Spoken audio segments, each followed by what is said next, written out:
नमस्कार साथियों, ये हमारी लगातार 15वीं क्लास और मैंने कल जैसा कि आप लोगों से थोड़ा संविधान के बेसिक में चर्चा की थी, तो इसमें मैंने आप लोगों से बोला था कि एक हमारी और एक बेसिक की क्लास अभी जरूरी है हम लोगों को इंटरव्यू के नजरिए से। तो आज हम लोग वो क्लास लेंगे और बिल्कुल फिर कल अगली क्लास से हम लोग सीधे मुद्दों की बात करने लगेंगे। तो पहली बात, आज हमारा जो मुद्दा है, पहले हम लोगों को कुछ शब्द समझने हैं और आप जितनी भी शब्दों की स्पष्टता समझेंगे आपके लिए इंटरव्यू उतना ही सरल होता जाएगा। इसलिए जिस भी मुद्दे से आप जो भी मुद्दा की आप जो विषय के बारे में यदि पढ़े या आत्मसात करें तो उसके एक एक शब्द, जो एक शब्द ऐसा कई ऐसे शब्द होते हैं जो एक अकेला शब्द कई अर्थ समेटे रहता है। तो आप लोगों को बिल्कुल शब्दों पे विशेष गौर करना है और शब्दों का पूरा मतलब समझते हुए आगे बढ़ना है, ठीक है। तो पहले हम लोगों की जो बेसिक क्लास है, मैंने कल बोल दिया था कि अब एक और मैं बेसिक, क्योंकि ये मुझे लगता है ये बहुत जरूरी है। यदि ये क्लास नहीं होती तो अभी हम लोगों का दृष्टिकोण उतना डेवलप होने में थोड़ा ज्यादा परेशानी या चुनौतियों का सामना करना पड़ता। तो अब एक शब्द है हमारा मानसिक विकार। मानसिक विकार, ठीक है। दूसरा हम लोगों को शब्द समझना है संकीर्णता, संकीर्ण सोच, ठीक है। तीसरा शब्द जो हम लोगों के लिए बहुत जरूरी है, मैं आप लोग इन 2-3 शब्दों पे ज्यादा गौर करना है क्योंकि इंटरव्यू में इन्हीं 3 शब्दों की महत्वता सबसे ज्यादा होती है। तो एक होता है हमारा पूर्वाग्रह,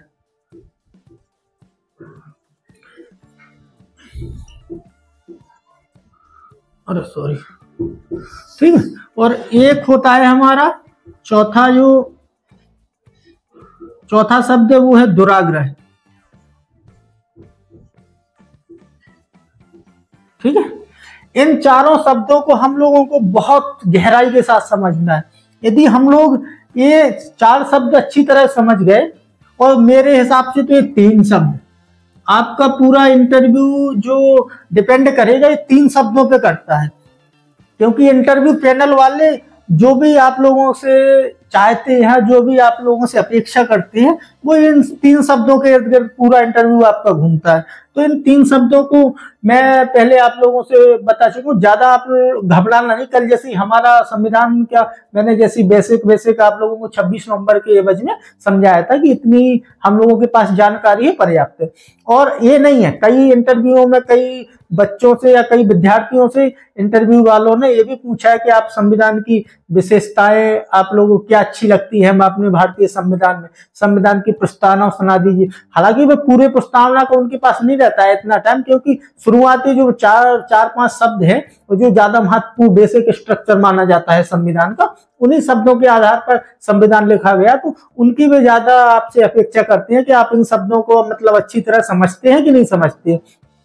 तो कई बच्चे आप या कई आपको जो धर्म गुरु सिलेक्ट हो चुके हैं, तो वो आप लोगों से बताएंगे कि मुझसे प्रस्तावना पूछ ली गई तो मुझे प्रस्तावना बनती। तो आप प्रस्तावना आपको रटना नहीं है, आपको जो 8-10 ऐसे शब्द हैं उसमें, तो वो शब्दों का आपको मतलब समझना है। देखो, आपसे प्रस्तावना पूछ के उन्हें कोई आपको प्रोफेसर या टीचर तो बनाना नहीं है। आपको धर्म शिक्षक का मतलब यह है कि आप जो भी हमारे संविधान के मूलभूत तत्व हैं उनका आपको है बेसिक ज्ञान की नहीं है, तो केवल इतनी जरूरत है। और बाकी किसी से मेरे काफी में जो टच में हुआ हो धर्म से जो शिक्षक बन चुके हैं अभी, तो उन्हें ये भी बताया कि वो पहला आर्टिकल ही पूछ लेते हैं कि शुरुआत कहाँ से होती है हमारे संविधान की। तो ये शुरुआत, और जैसे मौलिक अधिकार है हमारे, ठीक है, मौलिक अधिकार से हम डीपीएसपी, राज्य के नीति निर्देशक तत्व और मौलिक कर्तव्य, इन सारी चीजों का धीरे धीरे, और कुछ भाषा से संबंधित ऐसी कुछ जानकारी हम लोग, लेकिन ओवरव्यू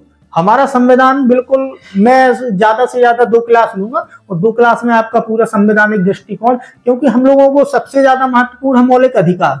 जितने भी हम लोग देश के या विदेश के मुद्दे देखेंगे वो हम लोग मौलिक अधिकारों के दृष्टिकोण से देखेंगे, क्योंकि वो नागरिकों को प्रदत्त है और संरक्षित हैं। उसमें ना तो संसद ना कोई वो नहीं करती है बिना बेसिक आधारभूत के संशोधन किए, तो उसको ना हटा सकती है ना बिल्कुल दूसरे प्रदान बस कर सकती है हमारी संसद या सरकार। बाकी उसको वो नहीं कर सकती है, हटा नहीं सकती। तो ये हमारे 4 शब्द हम लोगों को बहुत अच्छी तरह समझ। मानसिक विकार का मतलब होता है सीधा दुर्गुण से।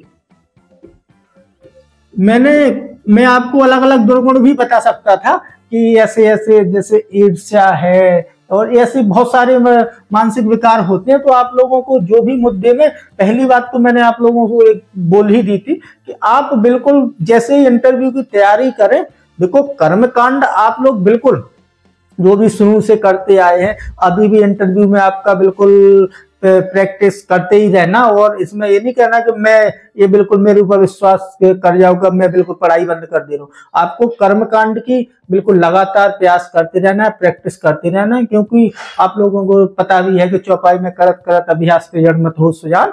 तो ये सारी आपको कर्मकांड का, और जिस भी क्षेत्र में आपको नॉलेज हो या अनुभव हो, कि जैसे आपको संगीत में होगा, ऐसी किसी भी आपको क्षेत्र में ज्यादा अनुभव, तो उसके बिल्कुल बारीकी प्रश्नों पे आप ज्यादा गौर करना और अच्छे उसी तरह बिल्कुल कर्मकांड प्रैक्टिस करते रहना। तो मैं जब तक ये, क्योंकि मुझे लगता है, क्योंकि मैंने जो अनुभव किया है कि 4 लोग, जब एक धर्मगुरु बराबर 4 लोग, ठीक है, ये आप लोगों से जब इंटरव्यू, ये धर्म शिक्षक कोई 4 लोग जो आप लोगों से सीओ समेत इंटरव्यू लेंगे ना, तो जब तक आप इनका उत्तर देते हैं, आप कर्मकांड के क्षेत्र से जो मंत्र बताते हैं, कोई ऑब्जेक्ट को भी उत्तर देते हैं, इसमें जो 4-5 मिनट का आपका टाइम लगेगा ना, इस 4-5 मिनट में इन सब लोगों की तैयारी हो जाती है कि आप कैसे उत्तर देते हैं, मतलब कैसे प्रस्तुत करते हैं। तो यहां से ये निकाल लेते हैं प्रश्न, इसको जरूर ध्यान में रखना। तो हम लोगों का देखो, उन लोगों को ये तो पता है कि यदि बच्चे ने शास्त्री किया हो और कर्मकांड डिप्लोमा भी किया है, तो धर्म के क्षेत्र में तो ज्ञान है ही। मान लो कि किसी 100% नहीं मानते हैं वो लोग, लेकिन 90% और 95% उनको पता रहता है कि विद्यार्थी को नॉलेज है। तो हमारा सबसे ज्यादा फोकस रहना इधर इन 4 लोगों पे, क्योंकि सबसे ज्यादा जो हमारा डिपेंड करता है कि इंटरव्यू हमारा अच्छा गया या हम लोग सिलेक्ट होती है इन 4 लोगों पे। हमारे जो अभी संस्कृत क्षेत्र में जो भी पढ़ाई है या कोई भी पांडित कर्म की पढ़ाई करते हैं, तो इसमें सबसे ज्यादा मैंने अनुभव किया, ये नहीं है कि सारे बच्चे, लेकिन अधिकतर बच्चों का सामाजिक मान लो या व्यवहारिक ज्ञान न्यूनतम होता है। तो हम लोगों को यहाँ से बच्चे बाहर हो जाते हैं। यदि इन लोगों को आपने खुश कर दिया उत्तर देते समय, तो समझ लो, क्योंकि जो आपका डायरेक्टर है, सीओ सर होते हैं, वो इन 4 लोगों में से आते हैं। और इन 4 लोगों में सिलेक्शन कहाँ डिपेंड करता है, वो इस पे निर्भर करेगा आपका। तो आपको बिल्कुल जरूर याद रखना है। इसलिए मैं अभी, आप लोगों को लगता हुआ कि आप धर्म की बातें क्यों नहीं पढ़ाते, देखो धर्म का मुझे आपको एक दृष्टिकोण देना है। बिल्कुल शुरुआत से, जब से हमारी पुरातन सभ्यता शुरू हुई है, सिंधु सभ्यता से लेकर वैदिक काल, ऋग वैदिक काल बोलते हैं, कुछ लोग वैदिक काल बोलते हैं, उत्तर वैदिक काल, और फिर ऐसे धीरे धीरे चलते हुए अपने बौद्ध, जैन, बौद्ध इनके होते निकलते हुए हमारा पूरा अशोक के काल होते हुए, मैं आपको मुगल काल से लेकर और पूरा वर्तमान तक क्या धार्मिक हमारा दृष्टिकोण है, क्या क्या घटनाएं हुई, क्या क्या कहाँ कहाँ और कैसी कैसी, और ये सारी क्लियर करवा दूंगा। बाकी आप लोगों को केवल मेरे साथ, यदि आप क्लास तैयार कर रहे हो, आपको लगता है कि इंटरव्यू मेरा होगा, तो आप लोगों को केवल कर्मकांड की प्रैक्टिस और बिल्कुल प्रतिदिन करना है। मैंने जैसे आपको भी बताया था कि हम लोगों का एक लत, जैसे बोलते हैं कि किसी आदमी को, लोगों को नशे की लत होती है, ऐसी पढ़ाई की लत है हम लोगों को। तो आप प्रतिदिन का बिल्कुल रूटीन बना के रखें कि हम लोगों को डेली प्रैक्टिस, चाहे देखो 100 पेज नहीं तो 50 नहीं तो 20 पेज, इतने मंत्रों को डेली प्रैक्टिस करते रहना। इसलिए आपके अभ्यास में बिल्कुल, जब सामने वाला वहां आपको इंटरव्यू में प्रश्न पूछता है, तो आप बिल्कुल बिना बेझिझक होकर, बिना डर के और सीधा उत्तर प्रस्तुत कर सकेंगे। तो आप बिल्कुल करते रहना है, क्योंकि अब हमारा अधिकतर फरवरी से इंटरव्यू स्टार्ट हो जाती है और दिसंबर का टाइम है और जनवरी। तो मेरे साथ बाकी इन 4 लोगों की जितनी भी आपसे अपेक्षाएं रहेंगी वो मेरे ऊपर आप छोड़ देंगे, ठीक है। आप लोगों को इन धर्मगुरु बस को संभालना है। वैसे तो मैं आपको पूरा डायरेक्शन दे दूंगा कि आप कहाँ से कैसे तैयार करेंगे मंत्र और कहाँ से ये ज्यादा जरूरी रहते हैं। मैंने एक बार आपको पिछली क्लासों में भी बता दिया था कि मनुष्य से या हम लोगों से संबंधित, जीवन से संबंधित ज्यादा प्रश्न किए जाते हैं। तो ऐसे ही मैं बता दूंगा कि कहाँ कहाँ किस एरिया से ज्यादा पूछे जाते हैं। तो इनका एक स्थायी रहता है, इनके पास 50-60 मंत्र लिखे हुए रहते हैं। तो इनका आपसे 10 पूछ लिए, पिछले वाले से 10, फिर 10, फिर 10, और फिर शुरुआत वाले से पूछने लगते हैं। ऐसे ही घुमाते रहते हैं। लेकिन इन लोगों का कोई निश्चित नहीं रहता, इनका वहीं तुरंत प्रश्न आया, पूछा, नहीं बना, ठीक है, अगली बार फिर पता चला एक प्रश्न है, उनसे पूछा, पिछले वाले विद्यार्थी नहीं दिया उत्तर, या मतलब इनके अनुरूप उत्तर नहीं प्रस्तुत कर पाया विद्यार्थी, तो दूसरे से भी शायद वो वही कर सकते हैं डिमांड कि शायद इसको पता है कि नहीं। तो इसीलिए इन 4 लोगों पे मैं ज्यादा फोकस करूंगा। आपको इन मानसिक विकार का बिल्कुल आपको मतलब कि आप बिल्कुल दुर्गुण वहां पे जैसे ही आप इंटरव्यू में करते हैं, देखो मेरा केवल दुर्गुण और ये नहीं है कि आपके अंदर दुर्गुण है ना, ये समझना दुर्गुण आपके उत्तर में ना झलक पाए, ठीक है, मेरा मतलब केवल इतना है। क्योंकि आजकल आप सोशल मीडिया पे तो देख ही रहे हैं कि धर्म को अब खुद अपने आप एक फेमस होने के चक्कर में धर्म की और सांप्रदायिक सौहार्द लोग कितना बिगाड़ लेते हैं, ये आप लोग सोशल मीडिया पे जितने भी हमारे विद्यार्थी एक्टिव हैं अच्छी तरह जानते। वो एक बार में बहुत अच्छे, आजकल सबसे ज्यादा सोशल मीडिया से वो प्रश्न निकाल रहे हैं। तो इसमें मैं आपको बिल्कुल एक ऐसे टाइप का बिल्कुल एक प्रश्न करके सोशल मीडिया पे आप लोगों को बिल्कुल सॉल्व करवा दूंगा। तो उस बेस से बेफिक्र रहिएगा, जितने भी हमारे राजनीतिक, आर्थिक और व्यवहारिक मुद्दे हैं उनसे तो आप बिल्कुल पढ़ते रहिएगा, क्योंकि जब मैं पढ़ाऊंगा तो आप लोग धीरे धीरे हाँ समझ में आएगा कि हमने पढ़ा था और ज्यादा अच्छा समझ में आ जाए। ये नहीं है कि पढ़ाई बिल्कुल बंद कर देना,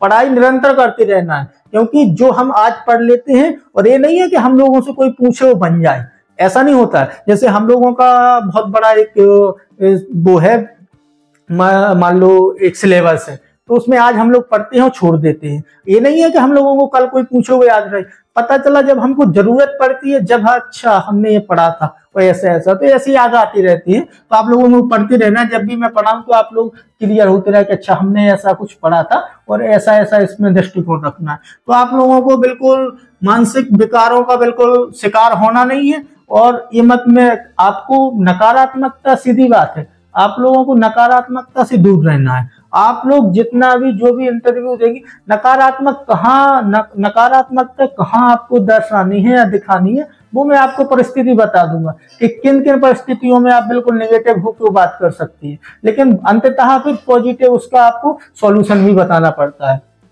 दूसरा आपका संकीर्ण सोच।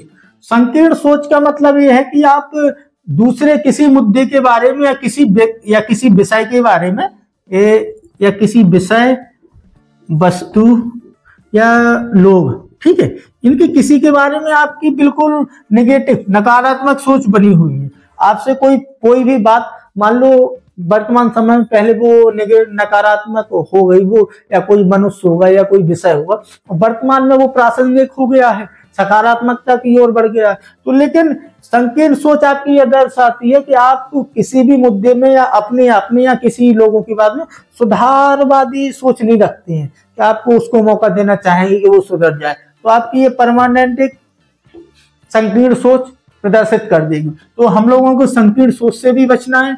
और तीसरा है ये हमारा पूर्वाग्रह।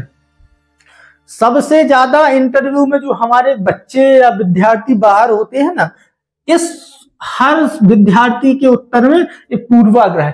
आप लोगों के लिए शायद हो सकता है कि ये शब्द नया हो, लेकिन हम लोग जब पढ़ते हैं तो हम लोगों के सब में इंटरव्यू के एवज में आता रहता है बार बार। इसको प्रीजुडिस इंग्लिश में बोलते हैं, लेकिन इंग्लिश की कोई जरूरत नहीं है, केवल हिंदी में समझिए। और ये हमारे केवल उत्तर में पूर्वाग्रह की वहां कोई परिभाषा नहीं पूछी जाएगी, ये पूर्वाग्रह हमारे उत्तरों में प्रदर्शित होगा। और ये पूर्वाग्रह प्रदर्शित नहीं होने देना। पूर्वाग्रह का मैं आपको एक साधारण मतलब समझा दूं कि मान लो कोई विषय है, ठीक है, अब इस विषय के बारे में आपकी पॉजिटिव और नेगेटिव, ये आपकी सोचें दोनों हो सकती हैं, ठीक है। तो आप लोगों को ये पूर्वाग्रह में, मैं यहां लिख देता हूं, ये पॉजिटिव और नेगेटिव। मान लो मैं हूं किसी मुद्दे पे मेरी पॉजिटिव है। अब एक राजनीतिक मैं उदाहरण ले ही लेता हूं कि जैसे हम लोगों की उत्तर प्रदेश के सीएम हैं योगी आदित्यनाथ जी, उनके जो हमारा नजरिया, उनके से संबंध में रहता है वो सकारात्मक रहता है कि हिंदूवादी है, हिंदुओं का उत्थान करते हैं, इनका प्रशासन अच्छा रहता है। तो ये हमारी मतलब सोच डेवलप हो गई है।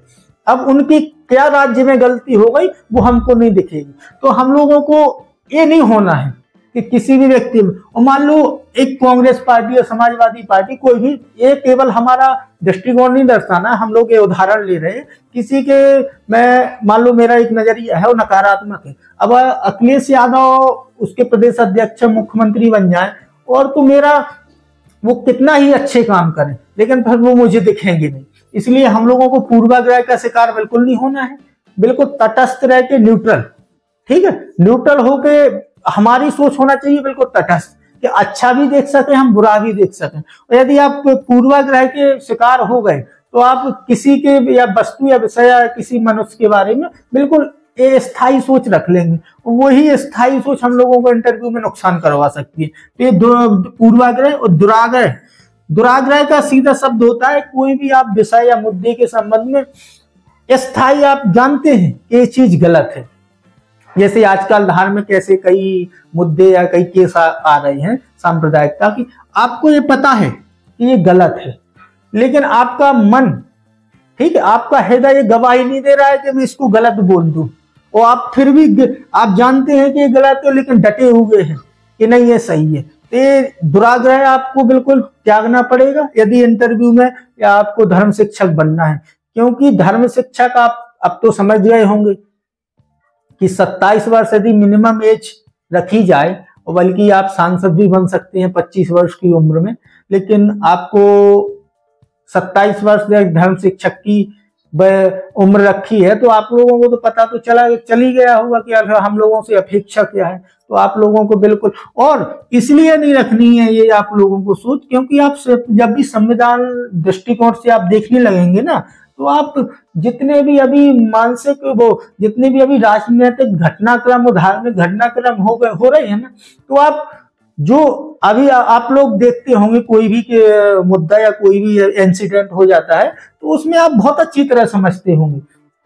आप लोगों को मैं ये नहीं कहता कि किसकी है, लेकिन अपने आप में ये जरूर तटस्थ होकर सोच लेना कि आप अच्छा, आज तक हम इन चीजों को अच्छा बोल रहे थे, हमारे दिमाग में अच्छी बातों, बल्कि हमारे देश के पर्पस में या हमारे देश के संबंध में ये बातें सही नहीं है, क्योंकि हमारा देश संविधान से चलता है और संविधान हमारा बेसिक मूलभूत तत्व है देश में जो भी कानून व्यवस्था है। तो हम लोगों को इन सब चीजों से बिल्कुल बच के रहना है, ठीक है। आप लोग यदि जानते हैं कि आपको क्या है कि आजकल सोशल मीडिया के जमाने में तर्क और विवेक ये बातें तो बिल्कुल अब ढूंढे ही नहीं मिल रही है। बाकी जैसा है कि जैसा ज्ञान मैंने रात में सोया और सोचा और आगे सुबह सोशल मीडिया पे टाइप करके भेजती है, पता नहीं उस शिकार एक जो पूर्वाग्रह के शिकार या दुराग्रह के शिकार व्यक्ति जो जैसे आपकी सोच से मेल खाते हैं वो सारे शेयर करते जाएंगे। तो आप लोगों को ये बहुत अच्छी तरह समझना है, ठीक है। अब ये हमारी आज से बेसिक पूरी क्लास है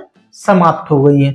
अब यहाँ से अब जितने भी शब्द हैं इनका एक एक मतलब आप लोगों को बिल्कुल आपके दृष्टिकोण में ये चीजें नहीं दिखेंगी, और बाकी मैं तो नहीं तो बोल दूंगा कि यदि आपकी कोई किसी भी उत्तर में ये सारी चीजें झलक ही गई तो समझ लेना आप फंस गए और आप इंटरव्यू से बाहर हो सकते हैं। ठीक, धन्यवाद।